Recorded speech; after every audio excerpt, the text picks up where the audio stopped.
ቀድሜ ባውቃቸው ምን ነበረበት ብዬ ያልኳቸውን ነገሮች ነው ወደ እናንተ ይዤላችሁ የመጣሁት። ሃይ ጋይስ እንዴት ናችሁ? ፊዮሪታ ቲዩብ ነኝ። ዛሬ ደግሞ በአንድ አዲስ ሀሳብ ብቅ ብያለሁ። የዛሬ ቪዲዮ የሚሆነው ስለ አሜሪካ ሲስተም ነው። አሜሪካና ሲስተሙ። የአሜሪካ ሲስተም ምንድን ነው? ብዙዎች አንድ ሲስተም ውስጥ ከሚገባችሁ ነው እንጂ ቀላል ይሆንላችኋል ይላሉ። ለአሜሪካ አዲስ ከሆናችሁና ሲስተም ምን ማለት እንደሆነ ካልገባችሁ ትንሽ ህይወት ሊከብዳችሁ ይችላል። አንዴ ግን ሲስተሙን አንደርስታንድ ካደረጋችሁት ሁሉም ነገር ቀላል ይሆናል። እሺ ሲስተም ስለሚባሉት ነገሮች አንድ በአንድ እናውራ። ሲስተሞቹ የትኞቹ ናቸው? የመጀመሪያው ስለ ባንክ አካውንት ነው። ባንክ አካውንት መክፈት ግዴታ አለባችሁ። ቤት ለመከራየት ሊሆን ይችላል፣ መኪና ለመግዛት ሊሆን ይችላል። ስትፈልጉ የባንክ አካውንት መክፈት ግዴታ ነው። ሴኩርድ የሆነ ክሬዲት ሊኖራችሁ ይገባል። አሜሪካን ሀገር ሰው በተለያየ አይነት መንገድ ሊገባ ይችላል። በቦርደርም ሊገባ ይችላል፣ ዲቪም ደርሶት መጥቶ ሊሆን ይችላል፣ እንዲሁም በሌላ ሊገባ ይችላል። እና እዚህ በሚገባበት ሰዓት ብቻውን ከሆነ የመጣው ለብቻው አንድ ቤድሩም ላይከራይ ይችላል፣ ወይም ታውን ሃውስ ላይከራይ ይችላል። ሩሜት ሊገባ ይችላል። ደላሎች አሉ እዚህ ሀገር፣ ኢትዮጵያውያን ደላሎች አሉ። ለደላሎች ደውሎ ሩሜት ሊያገኙለት ይችላሉ በትንሽ ብር። እንደዛ ከሆነ በካሽ ከፍሎ ሊከራይ ይችላል። የሃውስ ኦነሩ ያከራየው ሰው ወይም ሩሜቱ ባንክ ስቴትመንት ላይ አይጠይቀውም ማለት ነው። አንድ እሱ ነው። ሁለተኛ ግን ለምሳሌ ፋሚሊ ይዞ የመጣ ከሆነ አመጣጡ ይወስናል። ቤዝመንት ሊከራይ ይችላል። ግን አፓርትመንት ለመከራየት ወይም ታውን ሃውስ ለመከራየት ቢፈልግ ግዴታ ባንክ አካውንት ያስፈልገዋል። አሁን ሀገራችን አንድ ሰው የሆነ ቤት መከራየት ቢፈልግ እና 15000 ብር ቢኖረው ያንን 15000 ብር ይዞ ቀጥታ ደላላ ጋር ነው የሚደውለው። ከዛ ደላላው ቤት ያገኝለታል። የሚፈልገውን ቤት ከወሰነ ለደላላውም ክፍያ ይከፍላል፣ እንዲሁም ለአከራዩ ቀብድ ይሰጣል ማለት ነው። በፈለገበት ሰዓት ተነስቶ ይገባል። እዚህ ግን እንደዚህ አይደለም። አንድ አፓርትመንት ለመከራየት ከፈለጋችሁ የባንክ አካውንት ሊኖራችሁ ይገባል። ባንክ አካውንታችሁ ውስጥ ያስቀመጣችሁት ገንዘብ ሊኖራችሁ ይገባል። ያንን ደግሞ ለማድረግ ደግሞ ስራ ሊኖራችሁ ይገባል። ስራ ደግሞ ስትሰሩ ፔስታፕ የሚባል ነገር አለ። በታክስ ሊከፈላችሁ ይገባል። ስለዚህ የ2 ሳምንት ወይም የ1 ወር ፔስታፕ አምጡ ትባላላችሁ። ያንን ፔስታፕ ስታሟሉ በአመት ተሰልቶ ገቢያችሁ ይሄ ሰው የቤት ክራይ መክፈል ይችላል ወይ ተብሎ ሲታሰብ እና ስታልፉ አፕሩቭድ እስክትደረጉ ትጠብቃላችሁ ማለት ነው። አንድ ስራ የምትሰሩ ከሆነ ያ ስራ ደግሞ ለቤት ክራይ የሚያበቃ ብር ከሌለው ሌላ ስራ ግዴታ እንድትሰሩ በዛም አያከራዩአችሁ ማለት ነው። እና አንዳንዶቹ ጋር እንደዚሁ ለመከራየት ስትሄዱ በደላላ አይደለም የምትሄዱት፣ በዌብሳይት ሰርች አድርጋችሁ ነው። አለበለዚያ ደግሞ በየጎዳናው የሚለጠፉ ናው ሊዚንግ የሚሉ ሬክላሞችን ያስቀምጣሉ። አንዳንድ ሰው ኢቭን ናው ሊዚንግ የሚለው የማይገባው ሰው አለ። ቢኮዝ ስለማያውቅ ነው። አይፈረድበትም። እና ይህም ከሲስተሙ አንዱ አካል ነው። ዌብሳይት ፈልጎ ራሱ ቦታው ላይ ሄዶ መጠየቅ ኢምፐርሰን ራሱ የራሱ የሆነ ቻሌንጅ አለው። በምትጠይቁበት ሰዓት ቱር ላይ ያሳዩአችሁ ይችላሉ። ቱር ቀጠሮ ያዘጋጁላችኋል። አንዳንዶቹ አሉ ያደርጋሉ፣ አንዳንዶቹ ደግሞ አያደርጉም። ስለዚህ ብር አለኝ ብላችሁ ራሱ ቤት መከራየት አትችሉም ማለት ነው። ባንክ አካውንት ሊኖራችሁ ይገባል። ከዛ አንዴ ከተከራያችሁ በኋላ ከተፈራረማችሁ በኋላ የ3 ወር ምናምን ብሎ ነገር የለም። በትንሹ የ6 ወር የምትፈራረሙት አሊያም የአመት። ስለዚህ አመት ሊዝ ተፈራርማችኋል፣ በየወሩ ትከፍላላችሁ ማለት ነው። አንዱ ይሄ ነው። ስለዚህ ባንክ አካውንት ሊኖራችሁ ይገባል። ቤትን በተመለከተ ወይም ለመግዛት መኪና ይሄ ያስፈልጋችኋል ማለት ነው። ሴኪዩር የሆነ ክሬዲት ካርድ ሊኖራችሁ ይገባል። ኢቭን እዚህ ሀገር ሀብታም ብትሆኑ ክሬዲት ካርድ ከሌላችሁ በካሽ ልታንቀሳቀሱት የምትችሉት ነገር በጣም ሬር ነው። ሌላው እንግዲህ ስራ ነው። ስራን በተመለከተ ደግሞ ስራ የሚገኘው በተለያየ መልኩ ነው። ኢትዮጵያውያን ስራ ለማግኘት ብዙ አይነት አማራጮች አሏቸው። ለምሳሌ በካሽ የሚሰሩ ስራዎችን ለማግኘት እንደተለመደው ደላላ ጋር ሄደው ሊያነጋግሩ ይችላሉ። እንዲሁም ደግሞ አበሻ ቤቶች የሚለጠፉ ማስታወቂያዎች አሉ። እዛ እየሄዱ ማንበብ ይችላሉ። እንዲሁም የተለያዩ አፖች አሉ። ለምሳሌ እነ አስታውቅ እነ መናኸሪያ የተለያዩ ስራዎችን ይለቃሉ። እነሱን ዳውንሎድ በማድረግ ስራ ማግኘት ይችላሉ ማለት ነው። እንዲሁም ደግሞ ፖፑላር የሆነች ጋዜጣ አለች፣ አትርፍ የምትባል ጋዜጣ። እዛ ላይ የተለያየ ነገር ይለቀቃል። ስለዚህ ስራን በተመለከተ እስኪቋቋሙ ድረስ የካሽ ስራ መስራት የሚፈልጉ ከሆነ በእነዚህ አማካኝነት ስራ ማግኘት ይችላሉ ማለት ነው። ዋንስ ግን ወርክ ፐርሚት እና ሶሻል ሴኩሪቲያቸው ከመጣ በኋላ ሊንክድኢን ላይ አፕላይ ማድረግ ይችላሉ። የተለያየ ዌብሳይት ላይ እየገቡ ስራቸውን አፕላይ ማድረግ ይችላሉ። ሬዚዩሜያቸውን አዘጋጅተው አፕላይ ማድረግ ይችላሉ። ከዛም ስራ ይቀጠራሉ ማለት ነው። ስራ የሚገኝበት መንገድ ይሄ ነው። ይሄም የሲስተሙ አንዱ አካል ነው፣ ስራ ፈልጎ ማግኘት ማለት ነው። ሌላው ስራ ጋር ተያይዞ የሚመጣው ታክስ ነው። አመት ላይ ታክስ ማሰራት ይኖርባቸዋል። በፔስታፕ የሚከፈላቸው ሰዎች አመት ላይ ታክስ ማሰራት ይኖርባቸዋል ማለት ነው። የታክስ ፋይላቸውን በትክክል ማስቀመጥ አለባቸው ኤቭሪ ይር። ለኢሚግራንቶች በጠቅላላ በስነ ስርዓት ዶክመንታቸውን ዶክመንት አድርገው ማስቀመጥ ይኖርባቸዋል። የገቨርንመንትን ማንኛውንም ሌተር ኢግኖር ማድረግ የለባቸው። ሌላው የጤና ኢንሹራንስ ነው። ኢንሹራንስ በጣም አስፈላጊ ነገር ነው። አሜሪካ ውስጥ ከኢንሹራንስ ውጪ ሕክምና በጣም ኤክስፔንሲቭ ነው። ስለ ኢመርጀንሲ ሩም እና ስለ እርጀንት ኬር ማወቅ ይጠበቅብናል። ድንገት አንድ ሰው ቢታመም አይበለውና እዚህ ሀገር ሲመጣ ኢሚግራንት ሆኖ ቢታመም የት ነው መሄድ ያለበት? ያህ ነው አንዱ ሲስተም የሚባለው አካል ይሄ ነው ማለት ነው። አሜሪካን ሀገር ማንም ጋይድ አያረጋችሁ። ራሳችሁ ናችሁ ጥያቄ እየጠየቃችሁ ሪሰርች እያደረጋችሁ ኢምፐርሰን ቦታው ላይ ጉግል እያደረጋችሁ እየሄዳችሁ እንዲሁም ደግሞ ኢትዮጵያን ኮሚኒቲዎች ጋር እየሄዳችሁ ቴስ የተለያዩ አገልግሎት የሚሰጡ ቦታዎች ጋር እየሄዳችሁ ስለእናንተ ቤኔፊት ሰው ቢታመም ምን ማድረግ እንደሚችል ድንገት የሆነ ነገር ቢገጥማችሁ ምን ማድረግ እንደምትችሉ ዞራችሁ መጠየቅ አለባችሁ። ስራ ይብላችሁ የሰው ሀገር እስከመጣችሁ ድረስ እና ኢንሹራንስ በጣም ወሳኝነት አለው። አንድ ሰው ቢታመም አፎርድ አያደርገውም ይህንን ሕክምና ማለት ነው። ስለዚህ ኢንሹራንስ የሚከፈልበት ኢንሹራንስ በትንሽ ገንዘብ ተከፍሎ የሚገኝበትን ሜተድ ማጣራት ይኖርባቸዋል ማለት ነው። አንዱ እንግዲህ ሲስተም የጤና ኢንሹራንስ ነው። ሌላው ምንድነው? ትራንስፖርት አጠቃቀም። ትራንስፖርት አጠቃቀም አንዳንድ ሰው የማያውቅ ሰው አለ። ስቲል ግራ የሚገባው አዲስ የሚመጣ ሰው ግራ ይጋባል። እንዴት ጉግል ማፕ መጠቀም እንዳለበት የማያውቅ ሰው አለ እና ሰው እየጠየቀ የሚሄድ ሰው አለ እና ወደዚህ ከመምጣታችሁ በፊት ስለ ጉግል ማፕ በደንብ አድርጋችሁ ማወቅ። ጉግል ማፕ እንዴት ነው የሚሰራው? ካላችሁበት ቦታ መሄድ የምትፈልጉበት ቦታ ሎኬሽኑን ስትሞሉለት በእግር በሊፍት እንዲሁም በመኪና በባስ በተለያዩ አማራጮች ያመጣላችኋል። ያንን ተከትላችሁ መሄድ ነው ማለት ነው። ለምሳሌ በባስ የምትሄዱ ከሆነ ባስ ቆማችሁ የምትጠብቁበት ቦታና ዴስቲኔሽኑ የምትወርዱበትን የባስ ስቶፕ ምን ያህል የባስ ስቶፕ እንዳለ ቆጥራችሁ ማወቅ አለባችሁ። አለበለዚያ አልፎ ከሄደ ልትጠፉ ትችላላችሁ። እንዲሁም ሜትሮ፣ ትሬን የተለያዩ ነገሮችን ስትጠቀሙ ጉግል ማፕን በደንብ ማወቅ ይጠበቅባችኋል። እንደዚህ ትንንሽ የምንላቸው ነገሮች አልፎ ስናያቸው ነው ቀላል የሚመስሉን እንጂ መጀመሪያ ላይ ይከብዱናል እና ብዙ ሰው የሚጠፋበት አጋጣሚ አለ፣ አልፎ የሚወርድበት አጋጣሚ አለ እና ለትራንስፖርት በደንብ ማወቅ ይጠበቅብናል። ብዙ አገልግሎት የሚሰጡ ባሶች አሉ፣ እንዲሁም ትሬን አለ። ከቤታችሁ አቅራቢያ ያለ ባስ ይዛችሁ ስቴሽን ወርዳችሁ የስቴሽን ሰራተኞችን መጠየቅ ትችላላችሁ። እንዲሁም ደግሞ በአካባቢያችሁ የምታገኙትን ሰው የጉግል ማፕ አጠቃቀም አሳዩኝ ብትሏቸው ያሳያችኋል ማለት ነው። አንድ ይሄ ነው። ሌላው ስለ ግሮሰሪ አሁን ብዙ ጊዜ እኛ ሀገራችን ስንገዛ የተለያዩ አይነት ሱቆች አሉ። ከጉሊት አንስቶ እስከ ትልልቅ ሱፐር ማርኬቶች ግብይት የምንፈጽምባቸው ቦታዎች አሉ። እዚህ ሀገር እንደዛ አይደለም።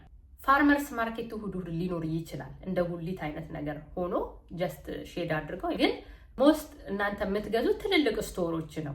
ስለዚህ ሰው አያውቅም። አሁን አዲስ የመጣ ሰው ተነስቶ ኮስኮ ሊሄድብን ኮስኮ ግዴታ የኮስኮ ሜምበርሺፕ ካርድ ሊኖራችሁ ይገባል። ኮስኮ ደግሞ ነሰሰሪ ነው ወይ ለአንድ ሰው መሄድ? ኮስኮ በጣም ትልቅ ስቶር ነው። እቃዎቹ ራሱ በጣም ትልልቅ ናቸው። ተጭነው የሚመጡት እቃዎች እኔ መጀመሪያ ጊዜ ኮስኮ ሲወስዱኝ እንደዚህ አይነት ጋሪ ራሱ አይቼ አላውቅም። በጣም ትልቅ ከመሆኑ የተነሳ ጋሪው እንደ ይሄ ሁሉ ምን ያደርግልናል ብያለሁ እና ውስጡ ስገባ ነው ያወቅኩት ማለት ነው። ከገባው በኋላ በጣም ትንንሽ የሚባሉ ነገሮች የሉም። እቃዎቹ በጣም ትልልቅ ናቸው። ስኳሩ ትልቅ፣ ኮርንፍሌክሱ ትልቅ፣ ሩዙ ትልቅ፣ ፓስታው፣ መኮረኒ ሁሉም በበልክ ስለሆነ የምትገዙበትንም ቦታ ማወቅ አለባችሁ። ከዛ መኪና የሚባል ነገር አለ።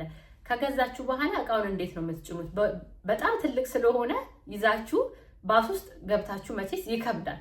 አንድ ወይ ሁለት ነገር መግዛት ካልሆነ በስተቀር ለብቻችሁ አይሆንም። ኢንዲፔንደንስ ቤተሰብ ካላችሁ መኪና ያስፈልጋችኋል። ኡበር ከፍላችሁ ደግሞ አትችሉትም። እንዲሁም ቤተሰብ ኖሯችሁ ኮስኮ እንኳን ብትገዙ በባስ አፎርድ አታረጉትም። ስለዚህ የምትገዙበትን ቦታ ማወቅ አለባችሁ። ላይክ ሴፍዌይ፣ አልዲ እነዚህ ቦታዎች እንደ ኮስኮ አይደሉም። ሴፍዌይ ሄዳችሁ ለራሳችሁ የሚሆነውን ነገር ፒክ አድርጋችሁ መመለስ ትችላላችሁ፣ እንደ ፋሚሊ ሳይዛችሁ እና እንደ ቦታችሁ ማለት ነውና ኮስኮ ሜምበርሺፕ ካርድ ያስፈልጋል። እንደ ገስት አድርጎ አንድ ሰው እንኳን ቢያስገባችሁ ለራሳችሁ የሆነ ጥቂት እቃ ነው ይዛችሁ ልትመለሱ የምትችሉት። አሁን እኛ አገር ምስር ብንፈልግ ወይም መኮሮኒ ብንፈልግ 1 ኪሎ መኮሮኒ 1 ኪሎ ምስር ብለን እንጠይቅና ተሰፍሮ ይሰጠናል። እዚህ ግን እንደዛ አይደለም። ስለዚህ መግዛት ያለባችሁን ቦታ ማወቅ መቻል አለባችሁ። እነዚህን ስቶሮች አይደንቲፋይ ማድረግ አለባችሁ ማለት ነው። ሌላው ድሮማት ሰርቪስ ነው። ላውንደሪ ልብስ እንለብሳለን። ልብስ በምንለብስ ሰዓት ደግሞ ይቆሽሻል። ልብሳችንን የት ነው የምናጥበው? ሁሉም ሀውስ ላውንደሪ አለው ማለት አይደለም። ሁሉም አፓርትመንትም ላውንደሪ አለው ማለት አይደለም። አንዳንድ አፓርትመንት ላውንደሪ የለውም፣ አንዳንድ ሀውስ ላውንደሪ የለውም። ስለዚህ የት ነው ልብሳችንን የምናጥበው? ኦኬ፣ ልብሳችንን ለማጠብ ስንፈልግ ደግሞ አዲስ ከሆንን ምንም ችግር የለውም። ቀላል ነው። አቅራቢያችን የተለያዩ አይነት ላውንደሪ ሰርቪስ የሚሰጡ ላውንድሮማቶች አሉ፣ በሳንቲም ልናጥባቸው የምንችላቸው። ግን ወደዛ ላውንደሪ በምንሄድ ሰዓት ልብሳችን ብዙ ከሆነ ጋሪ ያስፈልገናል። እንደ ቤታችን ርቀት ነው። አንዳንድ ላውንደሪ 10 ደቂቃም 5 ደቂቃም የሚያስኬድ ላውንደሪ ሊኖር ይችላል። የምትጋፋ አንድ ጋሪ አለች። እሷን ብንገዛ ኮስኮም ትገኛለች። ኤኒዌር አማዞን ላይም ቲሙ ላይም ማዘዝ እንችላለን። እሷን ጋሪ ብንገዛ ልብሳችንን እዛ ውስጥ አድርገን በአቅራቢያ ወደሚገኝ ላውንድሮማት ሄደን ማጠብ እንችላለን፣ ሳንቲም ከተን ማለት ነው። ሌላው ስልክና ኢንተርኔት ነው። ኢንተርኔትና ስልክ ፐርሰናል ነው።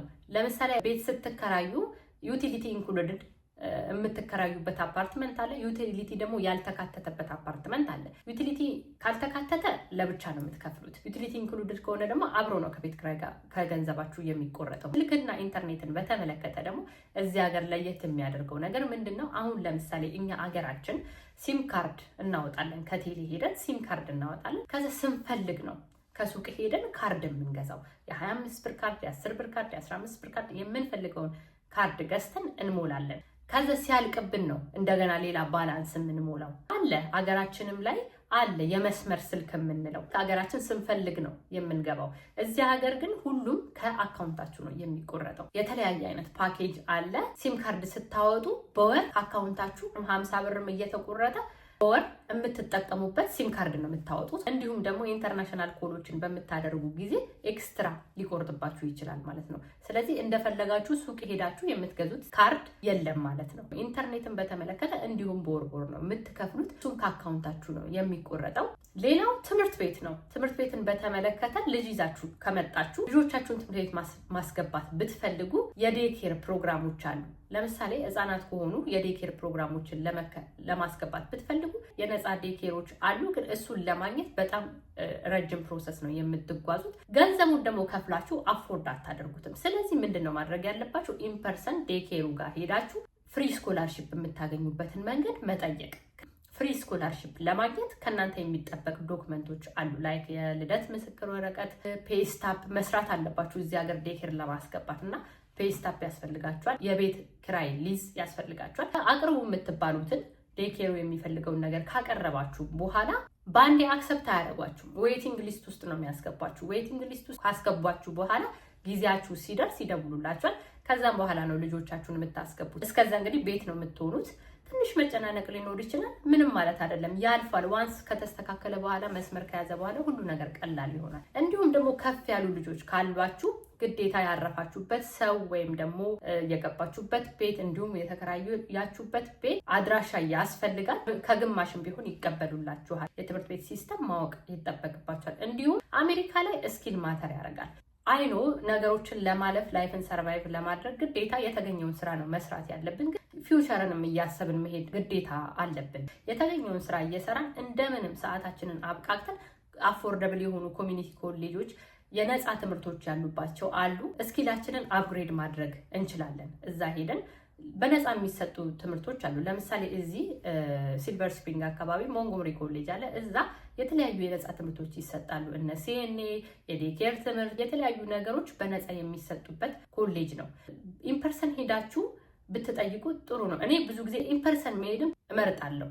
ዌብሳይታቸውን ግቡና ቼክ አድርጉ ምናምን ይባላል። ብዙ ጊዜ ዌብሳይት ሰው ገብቶ ቼክ አድርጎ እንዴት መረዳት እንዳለበት አያውቅም። ስለዚህ ኢንፐርሰን ሄደን ከቦታው መጠየቅ እንችላለን። ራሳችንን አፕግሬድ የምናደርግበትን ነገር መፈለግ አለብን ማለት ነው እና የተለያዩ ኮሚኒቲ ኮሌጆች ጋር መሄድ፣ ከሀገር ቤት ይዘነው የመጣነው ዲግሪ ዲፕሎማ ካለ እዚህ ሀገር የሚይዙልን ከሆነ አሳይተን ትምህርታችንን አፕግሬድ ማድረግ፣ ከዜሮ የምንጀምርም ደግሞ ከሆነ ካለንበት ነገር ጋር ይሄዳል ወይ አይሄድን ብለን አስበን ትምህርታችንን እንደምንም ማስቀጠልና የተሻለ ሙያ ይዘን የተሻለ ቦታ መቀጠር አለብን ይሰማኛል።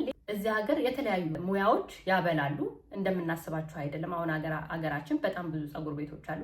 እዚህ ሀገር ፀጉር ቤት በጣም ዋጋ ውድ ነው። የፀጉር ባለሙያዎች በጣም ይጠቀማሉ። ፀጉር ባለሙያዎች እንደዚህ የእጅ ስራ የሚሰሩ ቀለም ቀቢዎች፣ ይሄ በቃ የእጅ ስራ የሚሰሩ ሰዎች በጣም ገንዘብ ያገኛሉ። ሙያ በጣም አስፈላጊ ነው። እንዲሁም ደግሞ የተማሩ በጣም ጥሩ ቦታ ይቀጠራሉ ማለት ነው። አፕግሬድ ማድረግ ራሳችንን መርሳት እንደሌለብን በዚሁም አጋጣሚ ለማስታወስ ነው። ከመጣው 2 ዓመት ሆኖኛል። በዚህ 2 ዓመት ውስጥ ኦብዘርቭ ያደረግኩትን ስለ አሜሪካ ሲስተም እንደዚህ አድርጌ አቅርቤላችኋለሁ። ከሞላ ጎደል እንደሚጠቅማችሁ እርግጠኛ ነኝ። እናንተ ደግሞ አሜሪካ ያላችሁ ሰዎች ስለ ሲስተም ይሄ ነገር አልተነሳም ይሄን ነገር ያካትታል የምትሉትን ነገር ኮሜንት ላይ ብታስቀምጡልኝ ያላወቀ እንዲያውቅ እንዲሁም ደግሞ እኔ ወደ ቪዲዮ እንዳመጣው ይረዳኛል። ብታስቀምጡልኝ ደስ ይለኛል። እስካሁን ጊዜያችሁን ሰጣችሁ ስላዳመጣችሁኝ በጣም አድርጌ አመሰግናለሁ። ሁሌም ስለምታበረታቱኝ የፊዮሪታ ቲዩብ ቤተሰቦች እጅግ አድርጌ አመሰግናለሁ። የተለያዩ አዳዲስ ሀሳቦችን፣ ጠቃሚ ሀሳቦችን ወደ እናንተ ይዤ እመጣለሁ። የቀን ውሎች፣ የተለያዩ ጠቃሚ ኢንፎርሜሽኖችን እንዲሁም ደግሞ የከተማ ብሎጎችን እሰራላችኋለሁ። ለቻናሉ አዲስ የሆናችሁ ሰብስክራይብ በማድረግ ቤተሰብ ይሁኑ። ቪዲዮውን ከወደዳችሁት ላይክ፣ ኮሜንት፣ ሼር ማድረጋችሁን እንዳትረሱ። የምለቀው ቪዲዮ ቶሎ እንዲደርሳችሁ የደወሏን ምልክት መጫናችሁን እንዳትረሱ። በሌላ ቪዲዮ እስከምንገናኝ ድረስ ባይ